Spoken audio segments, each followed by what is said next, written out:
Hey, welcome into the Stinkin Truth Podcast. We appreciate you guys being with us. Thank you so much for subscribing, watching the videos, all your comments. We're just growing like a weed, and it's all because of you guys. So thank you, thank you, thank you. Mark Schlereth alongside Mike Evans. Mike, how are you, buddy? It's draft day. I mean, we're going into the draft right now, so draft day upon us. It's amazing. It's like Christmas morning for a lot of you. You woke up with an extra bounce in your step with it being draft day. And we're in Denver, where we have the defending NBA champions getting ready to play the Lakers tonight in Game 3 after a remarkable game winner by Jamal Murray. We got a hockey team that just had a huge road win to even up their series at a game apiece. And yet what most people want to talk about is the NFL draft and what are the Broncos going to do? Are they going to pick a quarterback? It's the beauty of the draft, man. It really is. The NFL has created this, they have captivated America with this draft. Just goes to show you the power of the National Football League, that draft ratings on television will dwarf NBA playoff games, NHL playoff games. It really is remarkable, man. And I think it's so cool. We'll do a huge draft breakdown of the draft. Obviously, we'll do a huge breakdown on Monday after it all kind of pans out. But this is our pre-draft show, so we want to talk about, the draft in general and things that we think should be coming down the pike. So one thing is, as we get ready for this draft, there is an element of hit or miss, and there is an element of it's a crapshoot because you're going to have over 250 players drafted in this draft. Let's face it, not even half of them are going to have good NFL careers. You're lucky to have maybe, 25, 30% of them will end up going on to have an average at best NFL where you're career. A starter or you're a big time, for a dozen years or 10 years, 8 years, 9 years, a great contributor on special teams, right? Like something of that nature. Yeah, there's a handful, 25%, 30%. So this is interesting. ESPN producer Paul Hembo. Yeah, Hembo. He's one of Greeny's guys at ESPN. He is Greeny's kind of research guy and stuff. He put together the percentage of first-round picks that hit or miss, and this was the criteria, based on whether that player signed a second contract with the team that drafted them. I think that's a pretty good barometer. Here's what he found. The positions that hit the most, you're going to love this, offensive line, center, tackle, and guard. Center, 92% of the time hit, 60% for tackle, 50% for guard. The next group, linebackers, quarterbacks, edge rushers, defensive tackles, all in that 40 to 48% hit range. Again, getting a second contract with their second team. The ones that had the highest miss percentages, cornerbacks, running backs, safeties, tight ends, wide receivers, all ranging from cornerback at 38% to wide receiver being the biggest miss position at 27%. What do you make of those numbers? Yeah, I think those numbers are interesting, and I think the criteria is interesting because you're basing that on, do you sign a second contract with that team? And I think on the surface, you would look at that and say, okay, if they give him a second contract, then I think that is probably, a fairly good indicator. But I would think by position, is it? Because, we always talk about the value of particular positions. Like the value of a quarterback is higher than that of the value of a center, for instance. The value of an edge rusher is probably higher than the value of a defensive tackle or a middle linebacker. So I think you've got to be careful when you just put that criteria on there. So, for instance, off the top of my head, all right, guys that would fit into that category that Hembo put out there. Okay, so think about this. Jared Goff got a second contract with the Rams. Is that a hit for the Rams? Or did they get rid of him, bring in Matthew Stafford so that they could hopefully go and win a Super Bowl, which is exactly what happened? Kyler Murray got a second contract with Arizona. And in that contract, they try to put a study clause in there. Like, is that a contract they were just willingly skipping to the, contract table and please ink it here? No, they put parameters in there. Daniel Jones got a second contract with the Giants. I mean, so you're saying not all second contracts are created equal? Dude, those are Eeyore contracts. Eeyore? Oh, yeah. Oh, don't pay any attention to me. Nobody ever does. You think the Giants wanted to sign Daniel Jones to a new contract? You think they were like, oh, man, we can't wait. This is our guy. Woo! No, they're like, oh, shit, we got nobody else. I mean, am I not? So that's the Eeyore? We got nobody else. Nobody other quarterback. We had nowhere to go and all day to get there. Might as well sign this turd. I mean, isn't that how? Like, can you imagine behind closed doors? Can you imagine the conversations that went on with the Giants when they're like, oh, my God, this guy is up. We got to do something. Do we really want him? How many outs can we put in the contract? How do we get out of this damn thing? That the whole contract is about, okay, how do we limit the damage so that we can get out of this because we know he's not our guy? Like, how many of those contracts get signed? So it's like the difference is if you are an edge rusher, and let's say you lead the league at, or you're top 5 in the league at 12.5 sacks, but as a franchise that you fell into 7 of them because the rest of your defense is that good, and your contract is up, and you're in line to make big money, like, as a team, you don't want to sign that guy, right? So you let that guy leave because you're like, hey, man, he fell into these, and these other guys pushed the sacks to him, and we're not going to pay him because we know that he's not worth it. He's going to get paid because 12 sacks or 12.5 sacks, that production. So that would skew that number the opposite way, where the quarterback is, shit, we got nobody else. They all stink. The college quarterbacks fail at a 75% rate. What are we going to do? Well, we got to sign him, I guess. And that to me is the difference. So that whole quarterback thing, to be in there with edge rushers and who were the other guys? Edge rushers and linebackers. Yeah, linebackers.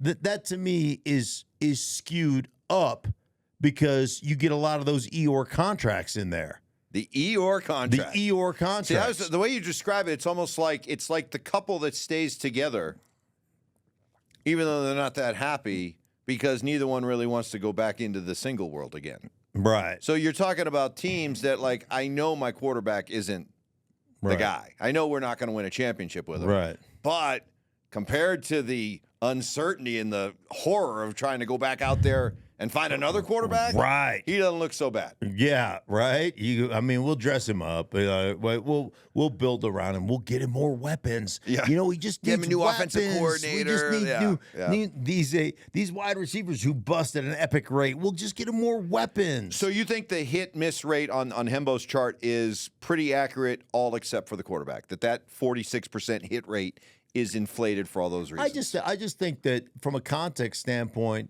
I just think there's got to be more to it. This is where analytics fails us all the time, because you still have to use the eyeball test and some common sense when it comes to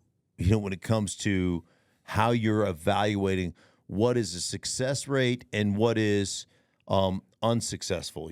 So if you're looking at just the quarterback position in general, first round quarterback position in general, I mean, how many teams have a first rounder that they drafted that, deep down inside, they know doesn't pass the confetti test? So what would be your message? I want you to look right into the camera. What would be your message to the 4 to 6 groups of fans out there that could come away with a first round quarterback tonight, based on the idea that we know that 4 will go in the first round? Caleb Williams, Jaden Daniels, Drake May, J.J. McCarthy in no particular order, and then 2 other possible first-rounders in Bo Nix and Michael Penix. So let's say 6 quarterbacks go in the first round. What would be your message, look right in the camera, to the 6 fan bases that come away with a first-round quarterback tonight? Your team is selling hope, and there is no hope. You suck. Just accept it. Now, I mean, my message would be you'll probably be right here 3 years from now going, I can't wait for the next quarterback and the next one. I mean, I say this all the time. There are 12 teams in the National Football League that want to win a world championship. The other 20 just want to increase their investment year over year.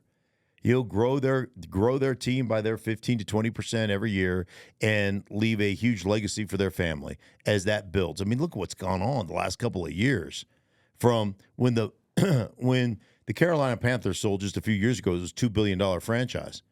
The Broncos just sold a year ago for what, $5 billion?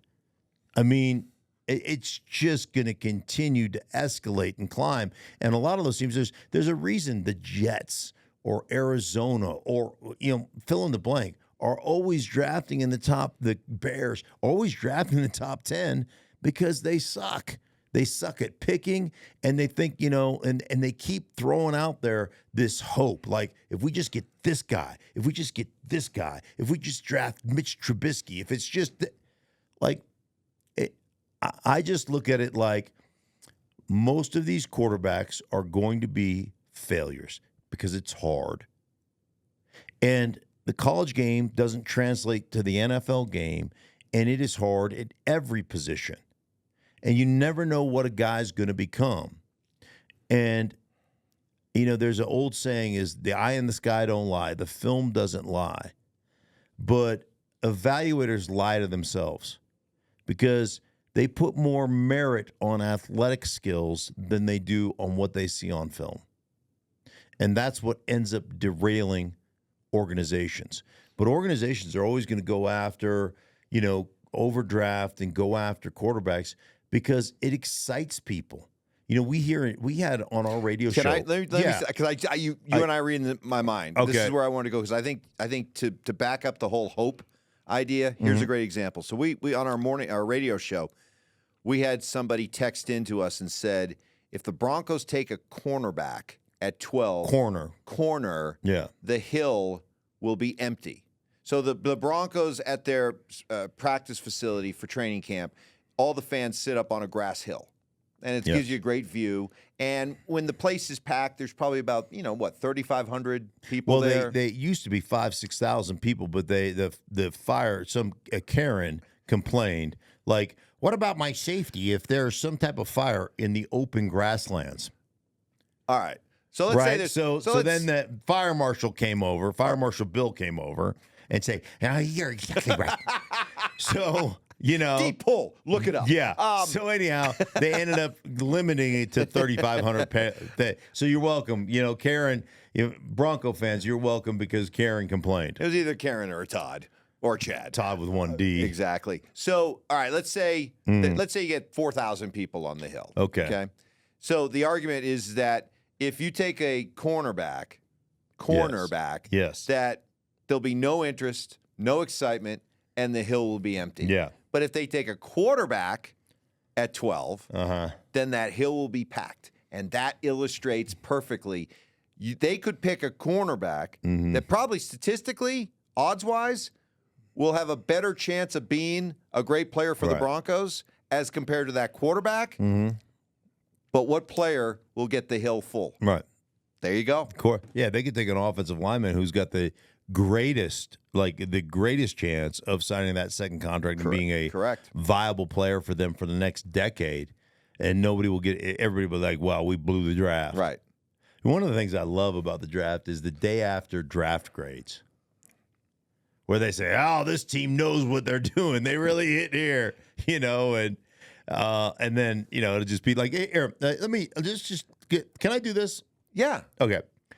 I'm going to read you a draft, a pre-draft kind of perspective. Ooh, like a scouting report. Scouting report. Oh, this is going to be fun. Scouting report. Okay. And I want you to tell me who this draft pick is. Okay. All right. right. So here Everyone we go. play along at home. Here we go. 3-year starter, big, strong quarterback prospect with impressive dual threat skills. Showed marked improvement in each of his seasons, earning first team all conference. Has impressive quickness for a player his size. He's nimble in the pocket and easily slides or steps up to evade pressure with his great pocket awareness. He could pull the ball down and run for plus yardage if needed, and designed runs out of the pistol or shotgun are not a problem. He's fast and strong as a ball carrier. He's got great footwork with huge positives. Balanced, strong base, keeps his feet anchored underneath him. Always quick to throw and able to fire the ball at any time with little setup needed. Who is that? I'm going to say, when you first started talking, I thought J.J. McCarthy or Drake May, but I'm going to go Drake May.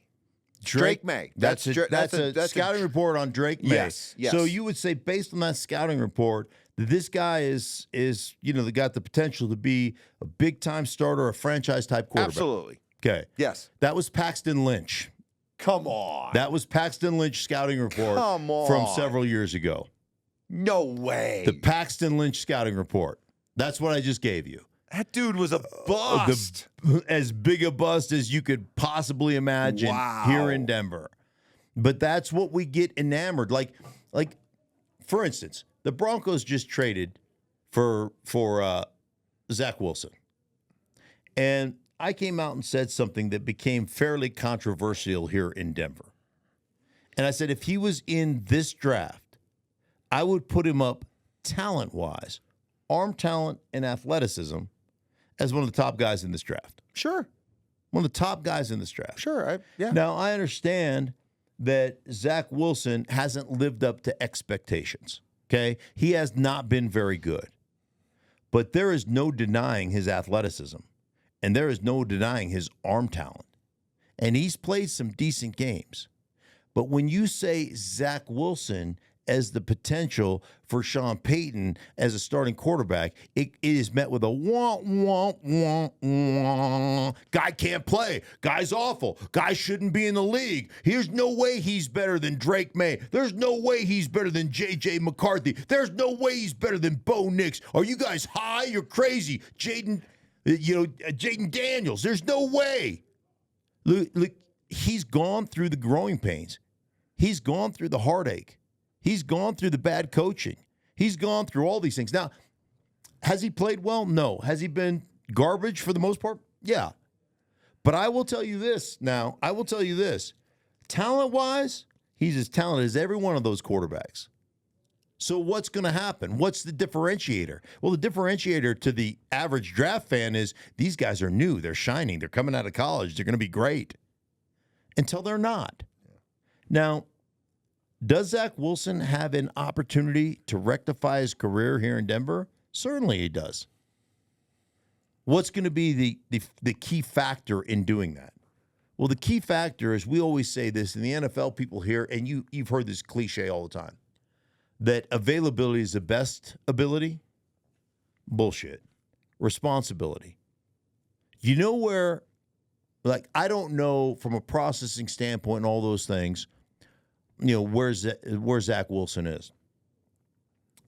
But if Zach Wilson takes responsibility for the shit show that has been his career so far and owns it and becomes a professional football player, and I always say, just because you play a pro sport doesn't make you a professional. If he becomes a professional football player, from a talent standpoint, he's as talented as any of these guys in the draft right now, and he has the experience of getting beat down a bit.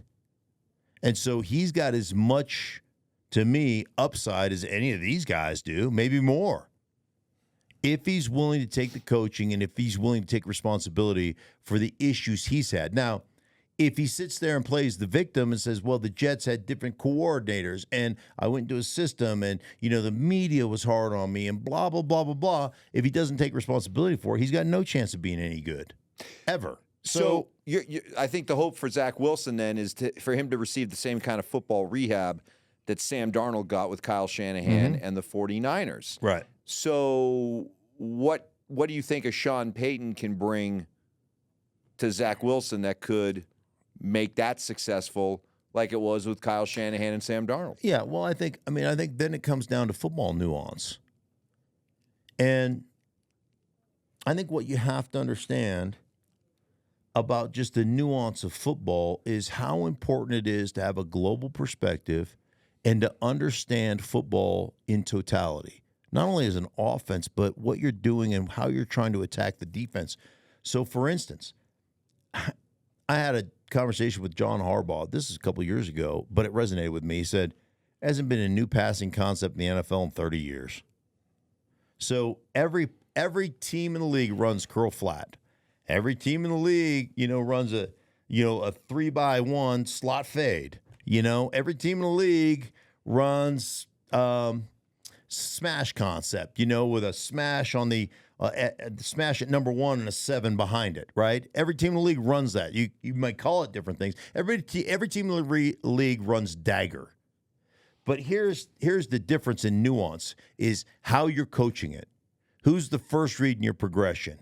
How you want to attack versus, this concept versus cover 1 versus cover 3 versus, hey, man, if we're getting cover 4 and the corner's bailing out, we got free access to the smash on the outside, right? Or, hey, man, if we're getting to cover 2, man, we want that corner's going to roll up on the smash. Now we want to hit that 7 and how you're coaching that up and all the different things that are going on in that. And then basically how you call plays. Do you understand? You understand how a coach can affect an offense or a player by the way that guy reads his quarterback's mind and the way that guy calls plays to set up other plays. I always say this. There's guys who call plays, and then there's guys who call an offense. And when it starts to make sense and you're calling an offense, the pressure you can take off your quarterback and the creation of big explosive plays that have nothing to do with your ability as much as they have to do with how you've set the defense up. I always say this in pass protection, taking the passive out of pass protection. Like if I'm going to throw it 40 times, well, how can I eliminate to 10 dropbacks? How can I eliminate that? So I throw 3 or 4 bubble screens. I throw 3 or 4 or 5, 3-step drop game. I throw a couple run action, boot action out. So I'm going to throw another 5 of those. And then I throw another, play pass where I have 7-man protections and we flag that, that dive. And then we set up at 11 yards deep and we throw one over the top on a post over route. Then all of a sudden I have a 5-step with no hitch. And now all of a sudden I've taken that 40 attempts or 35 attempts and I whittled it down to about 10 where we have to hold up. And if we can't hold up in 10 because we've got all these other factors and all these other tools we've created, well, then we suck. But a good play caller does that for you so that you can take an average group and make them exceptional in the way you call plays. And that's what you have to do for your quarterback as well. And then there's some guys that just call plays. Let's just run this play. Let's just run this play. And they don't mesh together. They don't build. They don't marry together. And, and those guys are the guys that are bad coaches. And there's tons of bad coaches in the National Football League. We'll get to some questions from some great viewers, but real quick. So I guess if we're talking about 6 quarterbacks going in the first round, how would you break it down as to what's likely to happen? So like of the 6, how many are likely to become stars? How many are likely to be serviceable starters? Right. And how many are going to be busts? So I would go 1 star, 1 serviceable starter, and 4 busts. Okay. I was thinking 1 star, maybe 2 serviceable starters. And by the way, when we say a serviceable starter, I mean we're talking about somebody who's like the, 28th best quarterback in the league, but he's starting, that type of thing. So 2 of those, right. So, and then 3 busts. I'll give you 1 star, 1 good starter, then 2 Eeyore starters, right? right? Or and then two busts. And then 2 busts. Okay. But it will, But the odds are just only one special out of the 6. Yeah, out of the 6 QBs, there'll be one guy that's special, and the rest of them are guys. Well, for the 6 groups of fan bases out there, spin the balls in the lottery balls, and I hope you get the right one. Because if there's only one, I hope you get the right one. But the other 5 of you, and we'll see. Well. Yeah, the other 5 of you, we'll see you next year. We'll see you in 3 years. See you in 3 years. You will right. see you in 3 years, exactly. and you'll be excited you'll about be doing the this next all group over of again. quarterbacks. Right. Yeah, exactly. All right, let's get to some questions. This is from Noah Stubel. Noah asks, Mark, what do you think makes a good quarterback? Guy's got to have command, and he's got to process information in the snap of a finger. So you've got to walk in with command of what you're doing, because command exudes confidence to everybody else around you. And then you got to be able to make snap decisions. They got to be right. And then, ultimately, timing and accuracy, and you can't have accuracy without timing. They go hand in hand. But what do we focus on? Again, this is the Sports Center highlight world that we live in. You know what we focus on? Arm talent, big arm. Guy's got a big arm. How many times have you heard that? Big arm. Playmaking ability. Can make all the NFL throws. Oh, all the NFL throws. Or the other one, great legs. Yeah, unbelievable. Mobility. Yeah. Red flag that Jaden Daniels came out and said he wants to be the greatest running quarterback ever. He wants to pass, in his words, Michael Vick and Lamar Jackson is the greatest running quarterback of all time. Yeah. Boy, that would be a giant red flag for me. Huge. I'd take him off my draft board. I'm telling you, because ultimately what NFL teams are going to make you do, especially come playoff time, they're going to make you beat them from the pocket. Yep. And there's an old saying in the NFL, I've met a lot of good young running quarterbacks. I've never met a good old running quarterback. This is not Pac-12 defense. You're not going to face Washington State. And I know he finished up at LSU, but let me tell you what, these guys, they will try to rip your head off. That would be a giant red flag for me. Giant red flag. Another one from D. Smith. He says, Mark, from a player's perspective, do NFL players talk amongst themselves, assuming teammates, about who to draft? Which is funny because you think about it, all you guys, even the most established of NFL veterans, there was a draft day for you. You went through the process. Sure. And it should never be that far from your memory. But yet, once you become an established NFL player, you kind of almost like, draft. Who cares? Yeah. It's funny. I think for the majority of us that are players in the NFL, we never talked about who the Broncos were going to, when I was here, Broncos or Washington, who they're going to draft. I'll tell you a quick story. So my second year, I started as a rookie. My second year, they took the Outland Trophy winner that year. Washington did. So an offensive lineman. And I thought to myself, he's projected tackle guard. Yep. And I thought to myself, are you kidding? They're already trying to replace me, right? Yeah. And then the guy came, and the guy became a decent player. But when he came into the league, man, the dude was as weak as a wet kitten. I was like, really? This is Outland Trophy winner? And at that point of my life, I totally quit playing or paying attention to the draft because my experience was most of the kids that get drafted can't play. So you didn't worry about it? Never even thought about it. Half the time I didn't even know it was draft weekend. It just didn't resonate at all because the kids can't play. Most of them are just not ready. There's always a select few, there's always the outliers that are just, they come in, and I played with a guy all the years that I played, there's 12 years, 12 drafts, not always a first rounder in those drafts. Sometimes it was a second rounder. But in all those drafts, there was one guy that I knew right off the bat that could play. Every other guy was a question mark. It was Al Wilson. Oof. He came in. Linebacker, Tennessee. Oh, man. Oof. I mean, that guy was a bad man. He was a bad. And he was a man. And right from the start, like they tried to give the play calling duties as in rookie minicamp to a safety that was a veteran. And now Wilson had absolutely not. I'm the middle linebacker. I call these plays.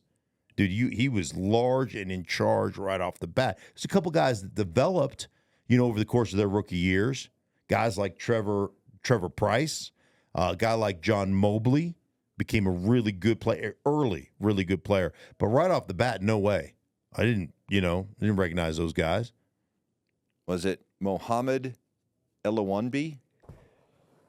God bless you. Look at you. Yeah, Mo Elawanbi. Mo Elawanbi. That was the guy. Mo Elawanbi. And he went on to have a pretty good career. Yeah, huh? he did. A, B, C, D, E, F, G, H, I, J, K, Elawanbi. That's how I used to remember his name. Hey, folks. Dude, can I tell you something? It's on the internet. It's on the interwebs. Can I tell you something? Easy to find. He was a third-round pick, by the way. Oh, his third runner? Yeah. Okay, well, I had that wrong. Speed reader. Really? He could read a book like this. There's a. Come on. I'm not kidding you. Those people, dude, and I'm both in awe of them, and they freak me out. So I once was watching him read, and I'm me, I'm a slow dyslexic reader, right? I'm whispering every word. That's what I sound like when I like reading in bed. My wife was like, "Would you shut up?" So I quizzed him. So I was Reacher took out the bad man in the yes, he hit the bad man right where it hurts. So I took his book from him, and I read a chapter. It took me forever. Plodded along, right? I read the chapter. And I was like, okay, go. You read it. And it was less than 5 seconds a page. Done. I'm like, okay, what happened? He knew what happened. He was better than I did with all the characters and everything else. And so I asked him about it, and he goes, I'm not even aware of seeing words. He goes, when I read a book, it's like I'm watching television. Wow. It just becomes, I just go through it, and it's like a motion picture that I'm actually watching. It's fascinating. Huh. The guy was also part vampire. Okay, I'm intrigued. It's like, I don't think he not, but he would go the off season. He'd be like, oh yeah, I slept for 72 straight hours. I'm like, what? Yeah, I'll just get into bed and I won't get out. I'm like, what about? No, I don't even pee. I don't get out of yeah. Mo was a good dude, man. I really like Mo, and he developed into a really good player for us. I don't know how long Mo played, but he developed into a really good player for us. But right off the bat, I was like, wow. And sorry, Mo. And then I was just like, well, blame me. I was the one that went and looked it up. So Mark wanted to protect your anonymity, but I had to be a nosy but looky-loo. It was what made me quit paying attention to the draft. Yeah. So anyhow. Yeah. Well, all right. That said, so here's the deal. Ladies and gentlemen, we will be back on Monday. We'll do a whole draft recap. We'll give you some of our grades, so you can look forward to that, because our grades, I promise you, will be different than what Mel Kiper and the rest of the draft guru idiots say. I love Mel, too. Look at, I'm offending people right and left. I don't even mean to. You just do it so effortlessly. Yeah, Mel is my guy. I know. But anyhow, we'll do all that when we come back on Monday. For everybody involved in the Sink Truth podcast, we appreciate you guys. Thank you for your subscriptions. Thank you for following us. Thank you for sharing and all that stuff. We'll talk to you guys on Monday after the NFL draft. Hey, for everybody involved in the Stinky Truth, we thank you so much. Thank you for watching. If you enjoyed the video, please make sure you don't forget to give us a thumbs up, subscribe to our channel for more content just like this. If you want to see more of our videos, you can also be sure to check out our playlist. Let us know exactly what you think in the comments below. We appreciate you guys so much for being a part of that. Don't forget to follow us on social media to stay up to date on our latest updates. Links are in the description. Thanks again for watching, and we'll see you in the next video.